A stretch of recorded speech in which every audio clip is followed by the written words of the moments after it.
প্রিয় দেশবাসী, আসসালামু আলাইকুম।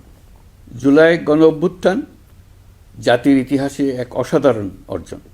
এটি অপ্রত্যাশিতভাবে জাতির জীবনে গণতন্ত্র, ন্যায় বিচার ও মানুষের অধিকার প্রতিষ্ঠার সুযোগ এনে দিয়েছে।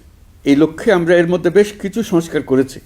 আরও গভীর ও সুদূর প্রসারী সংস্কারের জন্য দেশের সকল রাজনৈতিক দলের ঐকমত্যের ভিত্তিতে জুলাই সনদ প্রণয়ন করেছে। এই জুলাই সনদ বাস্তবায়নের জন্য আপনাদের সম্মতি প্রয়োজন। এর জন্য গণভোটের আয়োজন করা হয়েছে। এই গণভোটে অংশ নিন, সনদে আপনার সম্মতি দেন। আগামী 12ই ফেব্রুয়ারি জাতীয় সংসদ নির্বাচনের দিনেই অনুষ্ঠিত হবে গণভোট।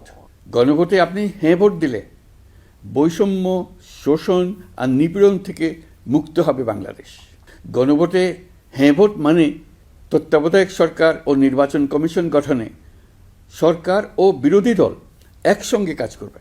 সরকার ইচ্ছামতো সংবিধান পরিবর্তন করতে পারবে না। গুরুত্বপূর্ণ পরিবর্তনের জন্য জনগণের সম্মতি নিতে হবে।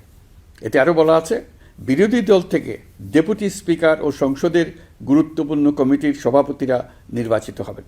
একজন ব্যক্তি সর্বোচ্চ 10 বছরের বেশি প্রধানমন্ত্রী থাকতে পারবেন না। বিচার ব্যবস্থা স্বাধীনভাবে কাজ করবে।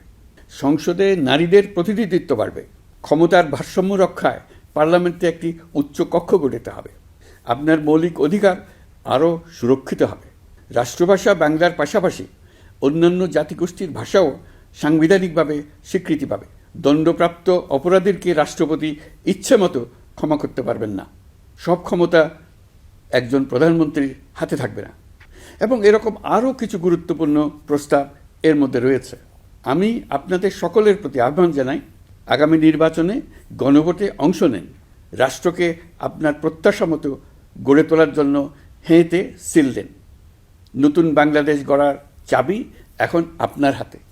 হেঁতে সিল দিলে নতুন বাংলাদেশ গড়ার দরজা খুলে যাবে। হেঁতে আপনি নিজে সিল দেন, আপনার পরিচিত সবাইকে সিল দিতে উদ্বুদ্ধ করুন এবং তাদেরকে ভোট কেন্দ্রে নিয়ে আসুন। দেশ পাল্টে দেন। ইনশাল্লাহ আমরা সবাই মিলে দেশ গড়ার এই সুযোগ নেব। মহান আল্লাহ আমাদের সহায় হন। ধন্যবাদ।